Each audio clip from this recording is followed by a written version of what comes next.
Better Europe. Welcome to Sophie Bernards.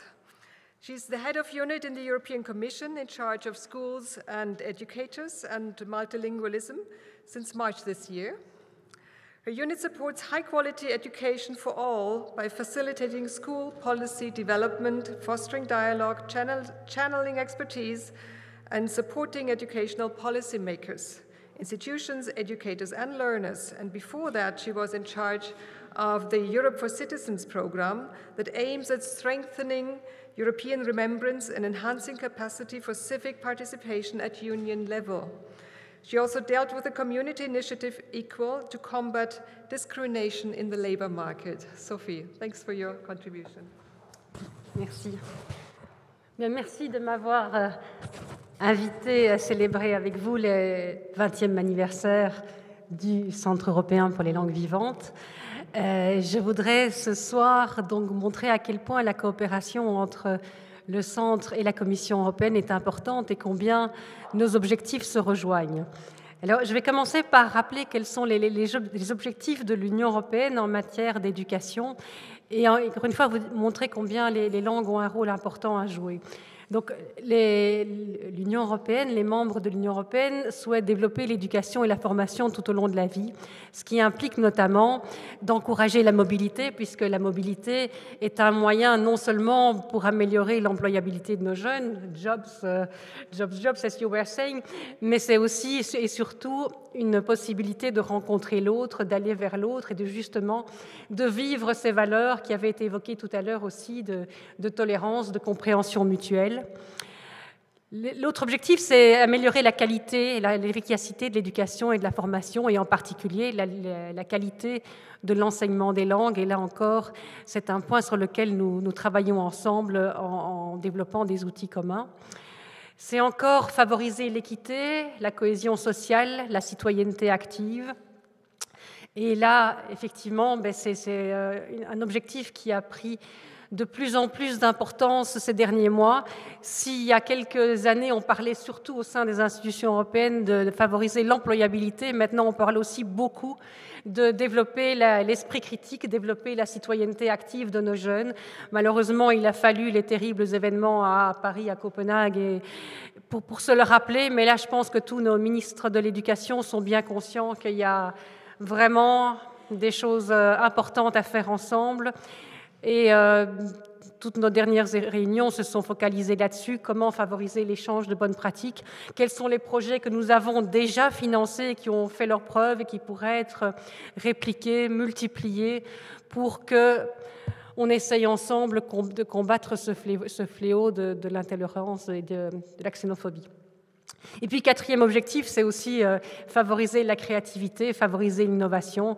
Et là encore, nos projets communs ont cet objectif aussi de favoriser l'innovation dans la manière de développer nos outils en matière d'éducation. Alors ça, c'était donc les objectifs pour l'ensemble de la période. Si on va un petit peu plus dans le détail, c'est donc développer des compétences, c'est développer l'éducation pour tous, la non-discrimination, c'est développer notamment des formations ouvertes, innovantes, adaptées à l'ère numérique.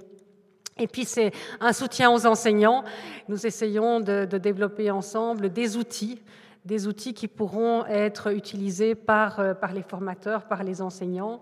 C'est aussi le travail sur tout ce qui est transparence, reconnaissance des compétences, reconnaissance des qualifications, et en particulier dans ce cadre-là, le cadre commun européen de référence pour les langues a un rôle essentiel à jouer. Et puis, c'est voir qu'est-ce qu'on pourrait encourager en termes d'investissement pour améliorer la performance et l'efficacité de nos systèmes d'éducation et de formation. Alors, en matière de langue, vous le savez, la situation est très, très disparate. Nous avons plein de langues dans notre Union et comment établir des liens entre elles. Nos sociétés sont déjà multilingues, mais une grande partie de leurs membres ne le sont pas.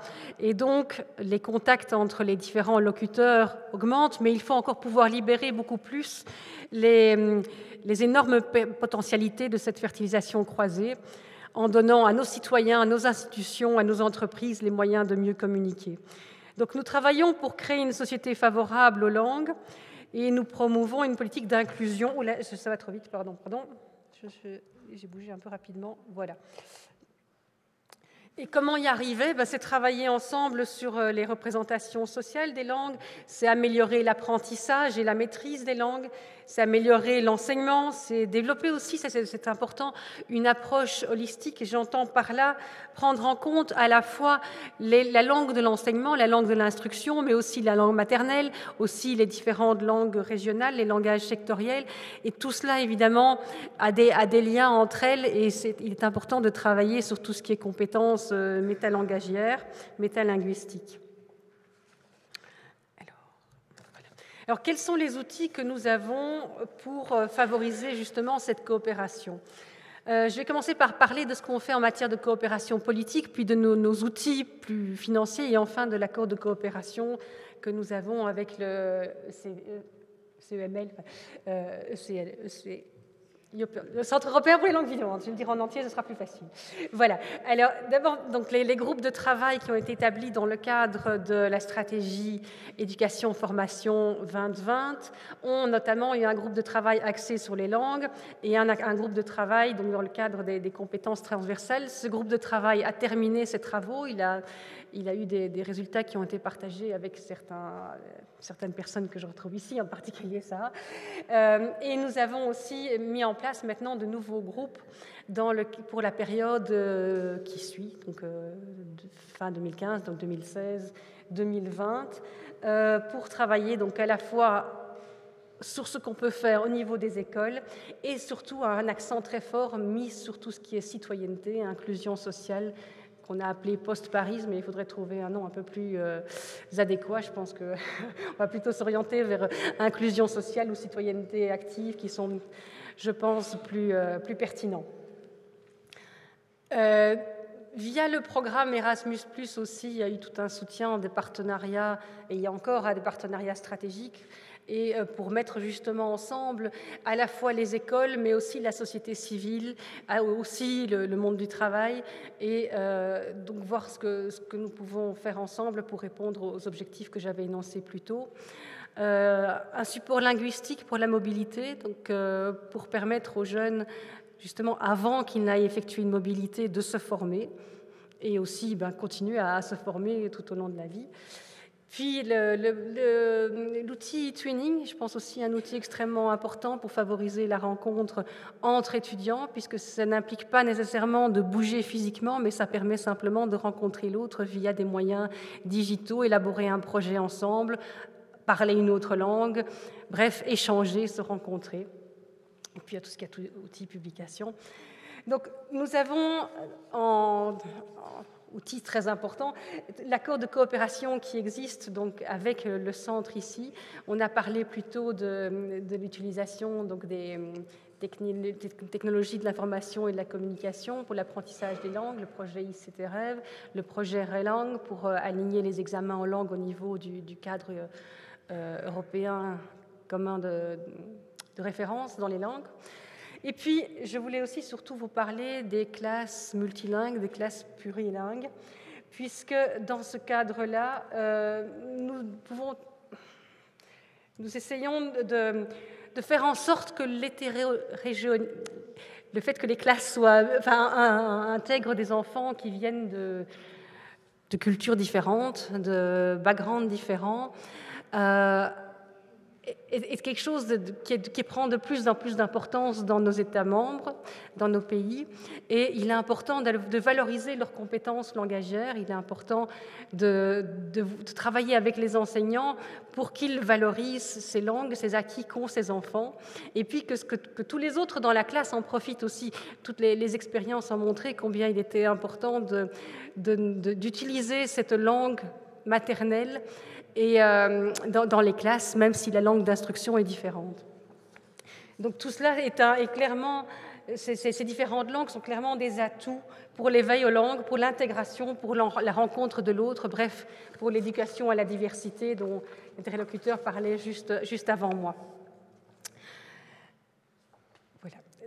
Et cette politique donc, de promotion d'une classe multilingue, mais notre collègue Mr. Little en parlerait beaucoup mieux que moi, puisqu'il a fait partie des experts qui ont développé ce projet, vise à accroître donc, la sensibilité culturelle et linguistique de tous les enfants, promouvoir aussi, et ça c'est vraiment important, la participation des parents et de la communauté scolaire dans son ensemble, voire de la communauté, au-delà de la communauté scolaire, de la communauté dans laquelle se trouve l'école au sens large. Et enfin, aider les enseignants à adopter une approche tout à fait positive envers ces enfants de migrants et donc de prendre en compte leur langue maternelle. Donc, pour ce faire, donc, nous donnons une attention accrue à l'apprentissage interculturel, à la gestion de la diversité et aux mesures de lutte contre les discriminations.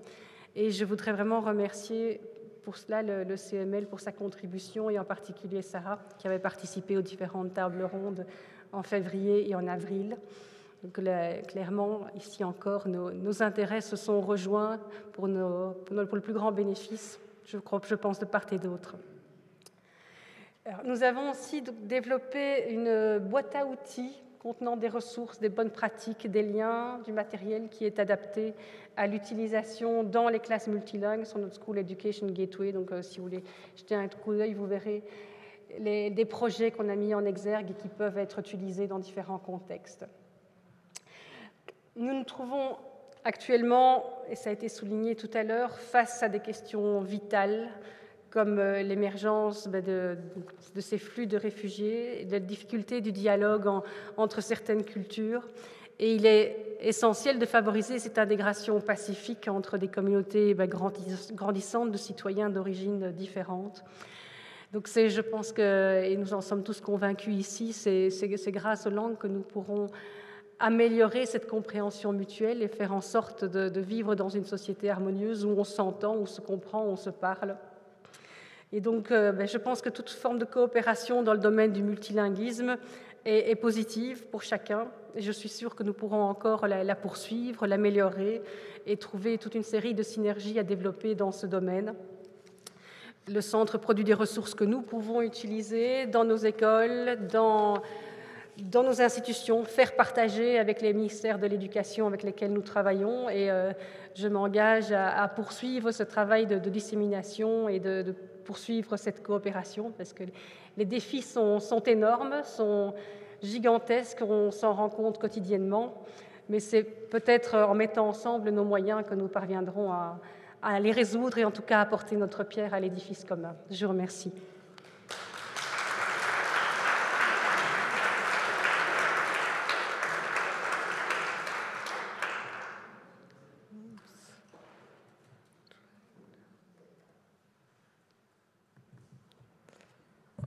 Thank you very much for this interesting overview of the strategies and the tools that the European Commission has put in place to help us putting in place a program that is really convincing European citizens that it's worth to do things together for a better Europe.